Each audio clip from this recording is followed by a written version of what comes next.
I'm on my iPad because I wanted to stream on my iPad. And hold on, let me prop y'all up a little bit so you can actually see my face. That's good. I think that's good. You. Happy Thursday. I hope y'all are having an amazing week, an amazing month. The month of June, we're not even 7 days in, and it's already tea. Okay, God is just moving. God is just so good, you know. Honestly, I know we say it all the time, but like, God is good even when things are bad. So when things are good, He's good, but He's always good. And even in the bad times, like when you look back on it, when you look back on it and you reflect, you see that He was there even in the bad times, and He was protecting you. He was there for you. He was, all that for you. Um, and that everything you went through, like either it was a lesson or, something came out of it. Like, God is just good. Okay. Anyways, I wanted to talk about today the plight of the first gen African child. I've seen a lot of TikToks, and I myself have made TikToks about this topic. However, I wanted to do a live on it on here specifically because it's heavy. It's a lot. So when I speak of first gen African child, I'm speaking of children of parents, African parents who immigrated from Africa, West Africa, Ghana, Nigeria, wherever. We I believe most of us have a shared experience. Um, my immigrated from Africa, came to America. I'm gonna speak for people who live in America because I live in America. Immigrated to America and yeah, to settle, and then ended up having children here, or the children came when they were very young, so they basically grew up in America. They grew up as Americans, as you would say. And I feel it's very layered. Of course, it's very nuanced, but there are a few things that I want to touch on. And this is just so, this conversation, that's my dog yawning at me. This conversation is mostly so that y'all don't feel like you're in this alone. Hold on one second. So that y'all don't feel that you're in this alone. Because I think with another thing with being the child of a first generation African child is if you don't have like, well, okay, there's two things, right? I feel a lot of us have our certain experiences, and a lot of us have shared experiences, right? But I believe some of us are groomed into being complacent, and we feel that the way that we are raised is normal when it's not normal. And then there's the other side where we identify with each other, we connect with each other and stuff like that. And with the whole complacency thing, I feel it makes a lot of us feel we're basically like gaslit. We're told like, oh, that never happened. I never treated you like that. Oh, just that's just how they are. You know how our African parents are. You just got to deal with it. And all of that stuff can make someone feel very lonely. You know what I mean? So this is just a discussion on that. And I'll probably do another live on this because this live will just be like, I want this live to be a little more like connecting. And then the next live, I want to talk more about like how I kind of, I don't want to say overcame it, but like ways you can really like keep your sanity. um, but anyways, so yeah, it's interesting being a first generation African child in many ways. But the first thing I'm gonna talk about, yeah, the way they try to make, and by they, I mean like Africans who grew up in Africa, or Africans who, um, you know, yeah, who grew up in Africa or are in Africa try to discredit us that were born here. And it's very interesting because in the same breath of them trying to discredit us, they will also be the same people to be like, "Oh, you're not American, you're Ghanaian, your parents are Ghanaian, so you're Ghanaian." But they're the same people that will try to, it's like, "Oh, like trying to make you feel like you're less than what you are simply because you grew up outside of Africa." I am still African, which by the way, in case y'all didn't know, I'm Ghanaian. Um, I grew up in America, but I'm just as Ghanaian as somebody who grew up in Ghana, because that's the blood that's running through my veins. Like it doesn't matter where you grew up. It matters how you were raised, and if you were raised within your culture, around the traditions, the foods, the spiritual practices, all that stuff. That's what I feel makes you where you're from. You know what I mean? If a white person was to move from, let's say, Ireland and go and stay in Ghana, does that make them Ghanaian now? No, they're still Irish.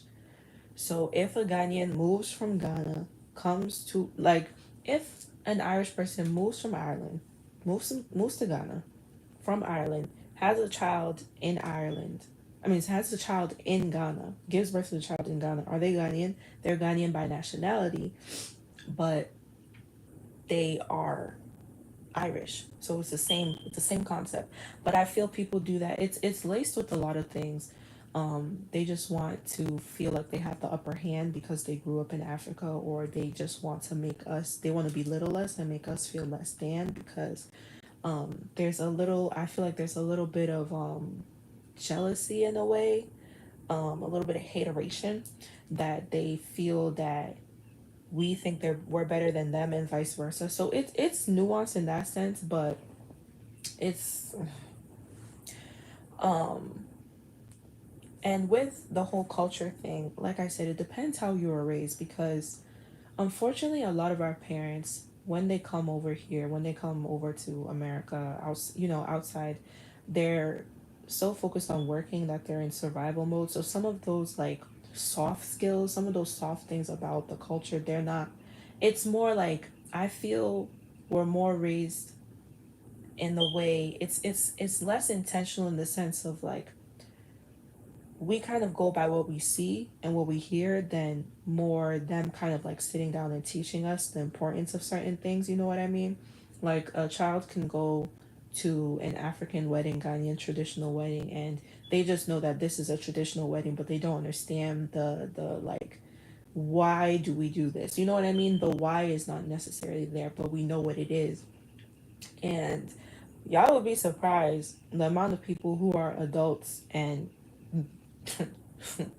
who are adults and don't understand like the importance of these things too. Like a lot of these things that we do, a lot of these confirmation, a lot of these things that we do, whether it's traditional marriages, it's a funeral, um name and ceremony, all of these things are rites. That's why they're called traditional marriage rites, final funeral rites. um they're rituals. They're rituals that we were given to honor our ancestors, and every single thing that's done in those practices has a meaning behind them. But that's just by the way. Another thing is the whole language barrier, right? With first gen African children, I'm not sure about y'all, but I believe, and y'all can let me know in the comments what you think. A lot of our parents were told not to teach their children their language because the English and their language would confuse them.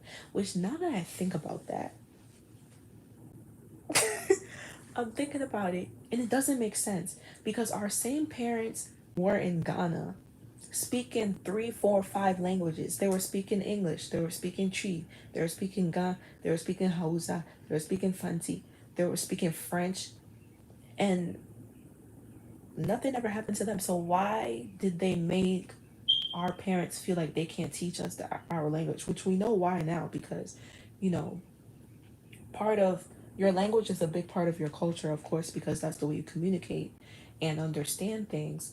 And I feel there was an agenda to make make Africans stop teaching their children their language, and it was intentional. Anyways, but yeah, they try to.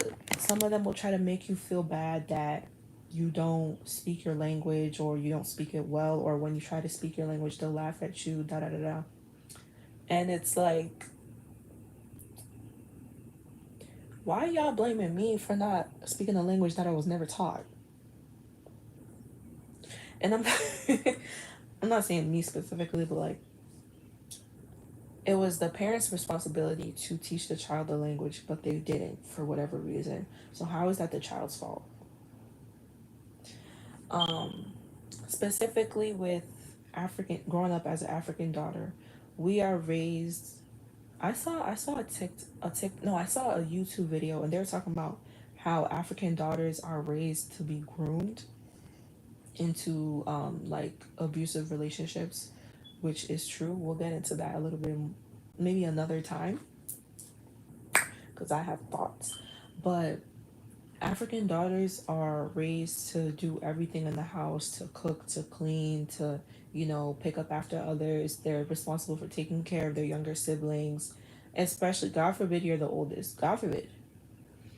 God forbid you're the only girl. It doesn't matter what order you are, you will be the mother. Like, I remember I was speaking to somebody who they are actually the youngest, but because they're the only girl, they had to be like the oldest and take care of everybody. And it was crazy because the age gap, even between the youngest and the oldest, it's like, so what was the oldest doing this whole time? Anyways, um, African daughters are raised to be very I don't even want to use the word homely because it's not positive in the way that we're raised. We're raised like this is our responsibility.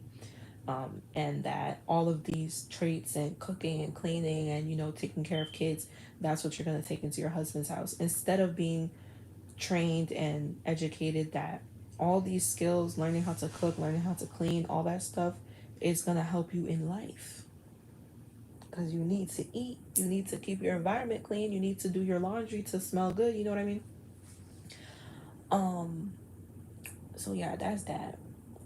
But a big part of growing up as an African, first generation African child is, I believe, is the culture, the difference in the culture. I'm going back to the whole culture thing. The difference in the culture between like the American child slash American culture versus the African culture. I feel we're taught that you have to listen to your elders, you have to be respectful. There's a lot of respectability politics with African parents, and it's just, that's a story for another day. A lot of respectability politics, you know what I mean? Um, and we're raised to kind of be complacent and docile in the sense that like we're not allowed to have a voice. And it's an interesting dichotomy because we, specifically as Americans, we're taught, American children are very outspoken, you know what I mean? So it's like, especially if you have like friends that are not Africans, you see the way that they relate to their parents and you see the way that your parents relate, and you're like, or even like, because a lot of children learn a lot of stuff from shows and TV and YouTube, and especially YouTube, TikTok, all that stuff now. And they might see their, you know American children interacting with their parents a certain way, and they're like, why can't I do that, that? And then they try it. But there's a lot a lot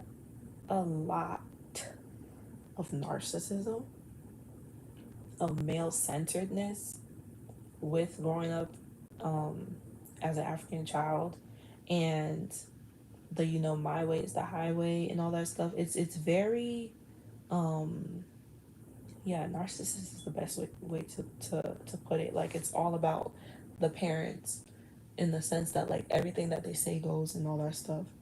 And it's interesting because although that's the, because we have to understand that this is learned behavior. This is how our parents probably related to their parents and so on and so forth.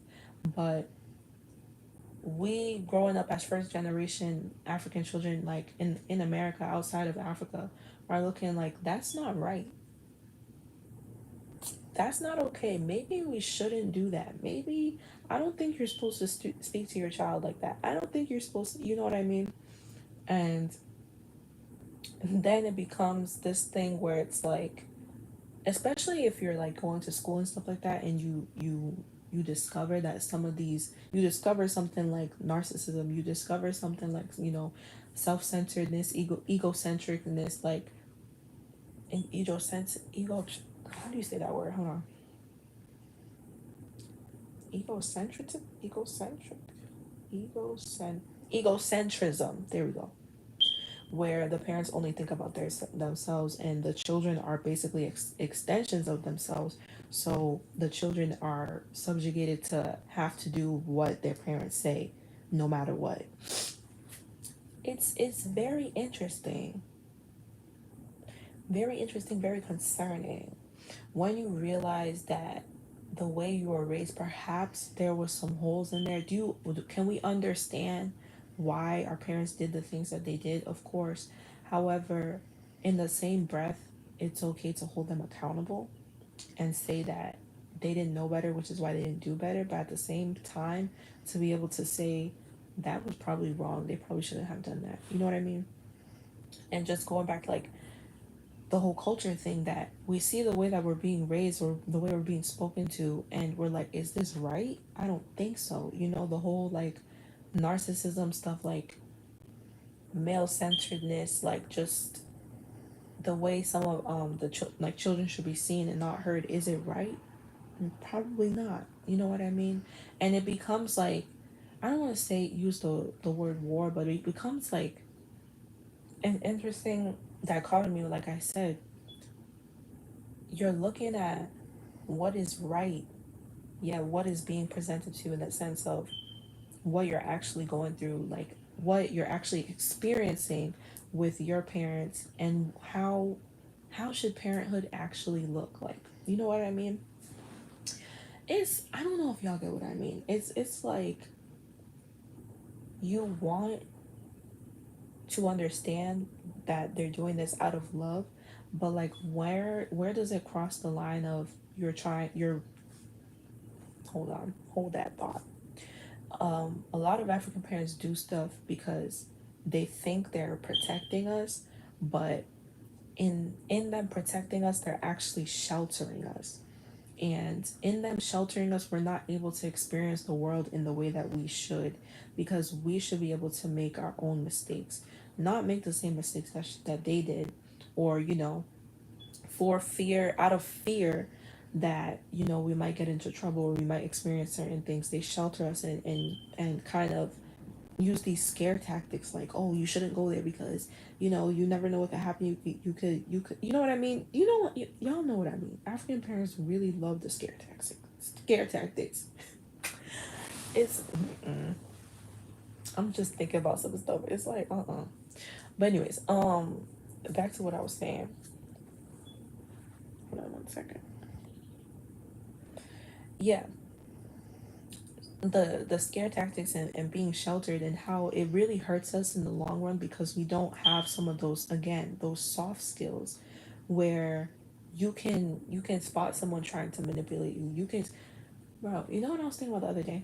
How are you, how easy, like I said earlier, the whole grooming thing, if your parents are actually constantly manipulating you, gaslighting you, would it not, how would you be able to identify, excuse me, when a friend, a teacher, somebody, a colleague is manipulating or gaslighting you, when this is the language that you're used to?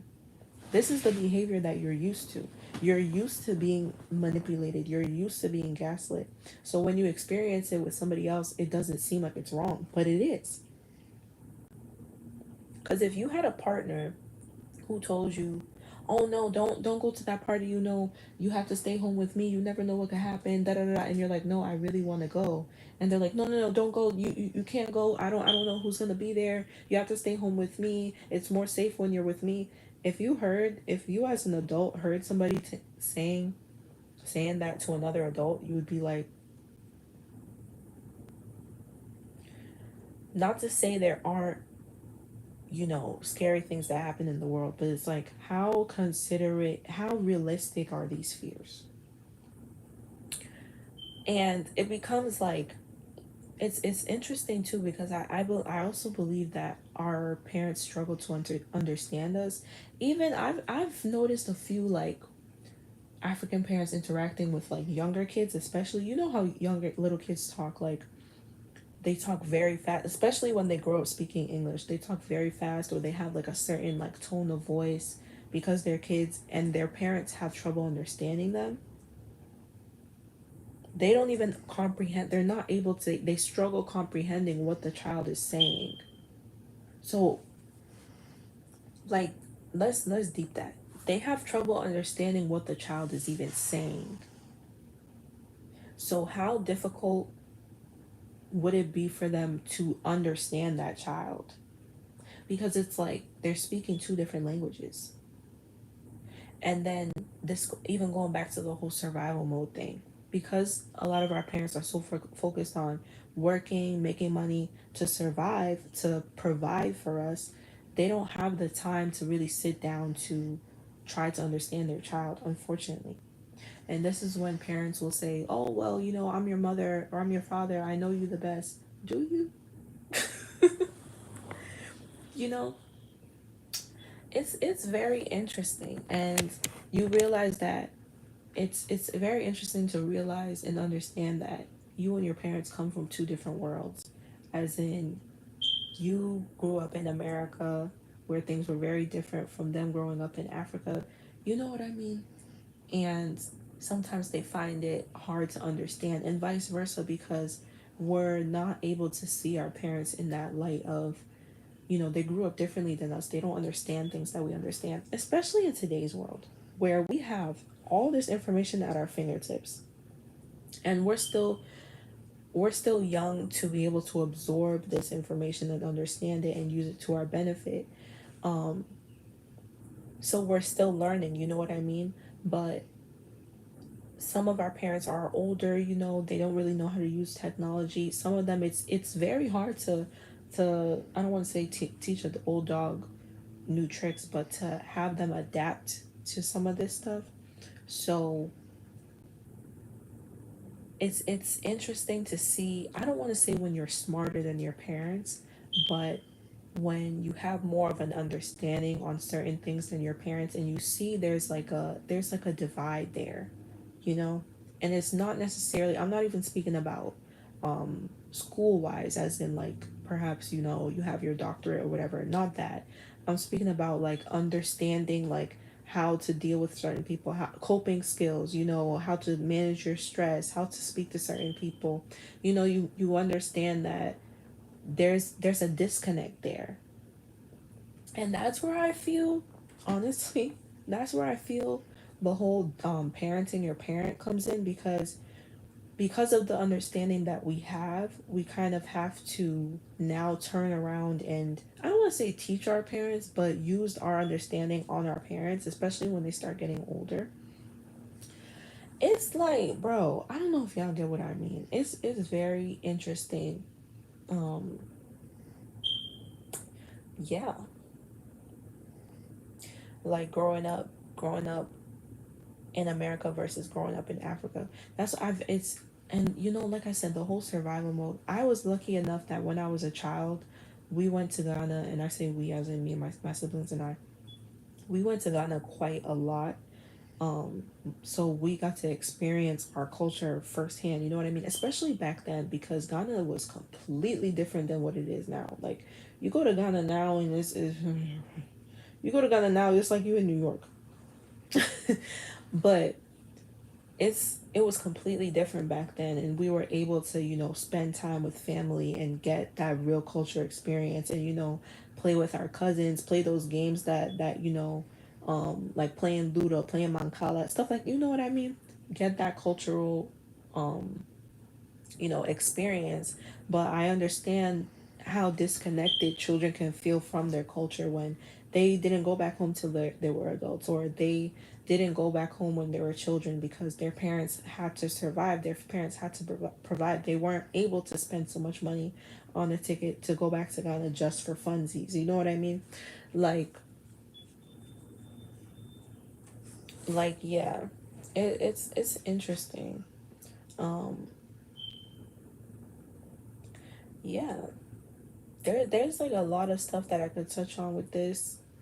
Um, but like I said, especially when I said the whole two different worlds thing, I can understand and I identify with the fact that it can be very lonely, especially with the way that a lot of us have become so complacent with it. Like, we just kind of take it like that, as in the sense that we're like, oh well, that's just the way that it is. I don't think so, because a lot of us will complain about how our parents raised us, but we'll end up raising our children the same way, because monkey see, monkey do. Monkey see, monkey do. So unless you're able to see the way that you were raised, identify the holes in the way that you were raised, understand why your parents raised you the way that they did, and then in turn be able to learn from it, alchemize it, and want to turn a new leaf with your children, the cycle is going to keep repeating. Because I could bet you $1 million that our parents said that they didn't want to be raised the same way that their parents were, but it's easier said than done. You gotta do the work. And this is the part, I wanted to speak about this in a different live, but I'm gonna just put it all together. This is the part where, why, if y'all take anything away from this live, I'm gonna say this. It's one thing, it's one thing to be raised in a certain way, or come from a certain family, come from a certain culture, but you have to ask yourself, what culture do you want to cultivate for your own family? And I'm not necessarily talking about like when you have children, because you and your partner, or your husband, your wife, whoever, you, your partner, your dog, you and your dog, you and your animal is your family. You yourself, you're your own family. So you have to ask yourself, how do you want to relate um with each other? How do you want that culture to look like in your own family? Were there certain things that you enjoyed about your childhood that you want to keep moving forward? Are there certain things that you didn't appreciate? And be able to, like I said, some of these things, I feel like once you're able to understand why your parents did certain things, not making excuses for them, but understand why they did certain things and why they behaved a certain way, it gives you a sense of empathy. So you can you can empathize with them. However, you understand that this was the disconnect and you don't want to repeat it. Another big part of it, like I said, you have to work on yourself. I don't care what anybody says. You have to work on yourself. And I made a shorts on this today. You have to work on yourself. And whether that means you're going to therapy, you're going to church, or you're going on your journey with God, really getting to know God, you have to work on yourself to be able to heal those wounds within you so that they don't repeat. Because I feel a lot of our parents, because they're in survival mode, when you're in survival mode, there's no stopping. You're going, going, going, going, going. There's no stopping. You don't stop for anything. You don't get the chance. You don't have the luxury of stopping to heal. So we have to be able to take the time. If we don't want our children to go through the same thing, if we don't want our family to have the same dynamic, you need to take the time to heal, whether it's through therapy, through deliverance, which I believe put them all together. Go to therapy, get some deliverance, all that stuff. Um, and really developing your relationship with yourself. Your relationship with yourself is the most important relationship you will have in life, because your relationship with yourself is a reflection of the relationships that will be around you. If you don't love yourself, it will be very difficult for people to love you. And you have to be able to have that communion with yourself. As you're speaking to yourself, you're speaking to your higher self. As you're speaking to yourself, you're speaking to God. As you're speaking to yourself, you're speaking to your even your inner child. That child that went through all that stuff when they were a child, when they were little, is still within you, and they still need that healing. They still need those conversations to understand your parents love you. They just weren't able to do things the right way because of ABCD. So it's very important to be able to have that self discovery journey. Although you are Ghanaian, although you are Nigerian, although you are Zimbabwean, who are you? How do you find yourself in this big, in this big pot of okra? How do you Where do you see yourself fitting in? Um yeah, really getting to know yourself and understanding where they may have went wrong, and trying to not repeat those by being aware and being more aware of yourself. I honestly feel getting to know yourself, really developing that community within yourself, developing your relationship with yourself is one of the surefire ways that you will like excel in life. I don't care what anybody says. Because once, bro, I've been on live for 30 minutes, right? You can say that I'm talking to myself. Talking to yourself, and I said this in my short, talking to yourself is the most powerful thing you could do. If you don't enjoy conversations with yourself, how will you enjoy how will somebody else enjoy conversations with you? If you don't enjoy your own company, how do you expect somebody to enjoy your company? If you don't love hanging out with yourself, how do you expect somebody else to love hanging out with you? Really developing your relationship with self, getting to know yourself. Because another thing is, sometimes our parents might have said certain things about us. Like I said, they'll tell you that they're your parents so they know you. But you have to get to know yourself for yourself, because they are only seeing you from their perspective. They are only seeing you from their eyes, but you have to look in your own eyes and look at yourself and be like, who am I? All these things are so important to really like breaking free from the mold. Because like I said, and this is a point I really want to drive home, a lot of us complain about our African parents and end up just like them. Look at this discourse that we had recently on TikTok about how people were saying that African girlfriend groups are catty and they all they do is gossip and all they do is talk about men. Is that not the same way that our aunties behave? It is. I've seen it firsthand. I've experienced it firsthand. A lot of these women say they don't want to be like they remember when they were kids and their aunties would come up to them and be like, "Oh, you're gaining weight." They're now the aunties telling other children that they're gaining weight. Because monkey see, monkey do. When you're stuck in survival, there's never time to heal. When you're stuck in survival mode, there's never time to reflect. All you do is keep pushing. It's a luxury to be able to look in the mirror, and it's a luxury to even talk to yourself.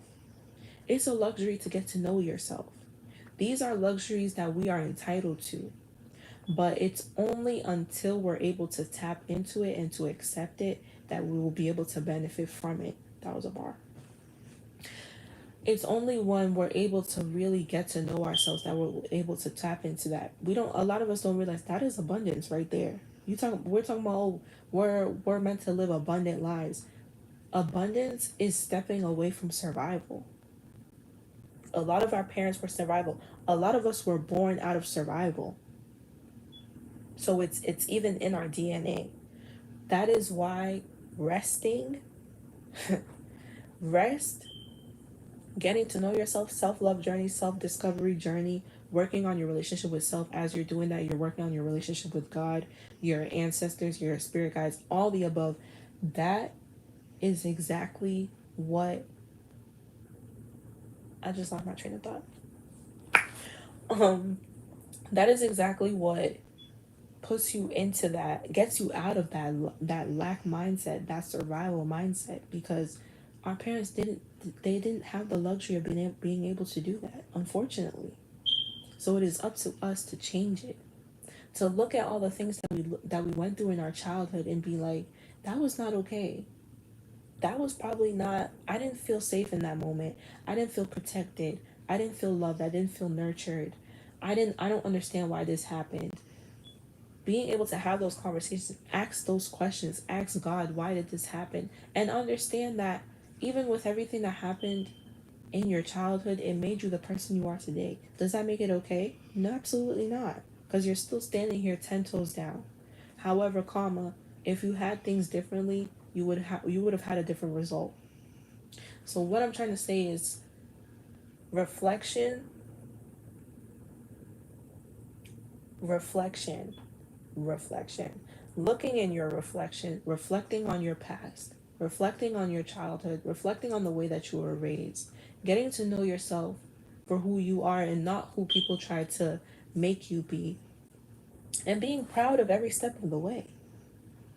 These people try to make you feel bad that, oh well, you were born in America, you're an American baby, da da da. And so what? And what about it? And what about it? You sound jealous. Like, is there a problem? You know, honestly though, like, we need to be able, we have all these tools at our fingertips. We don't have an excuse. I gotta be completely candid with y'all. We don't have an excuse. There's no excuse why we shouldn't be able to elevate from the places that we've came from. When we have AI, we have ChatGPT, we have therapy, we have, literally, you can find any pastor on YouTube right now watching sermons, getting to know yourself, guided meditations, how to get to know yourself, developing your self-love journey. All this information is at our fingertips, and 99.999% of it is free. So what is your excuse? What is your excuse? And I'm not trying to be insensitive because, like I said, I understand. But what I do want to say is, I feel our community, the disconnect is because none of us are healing. We're not healing.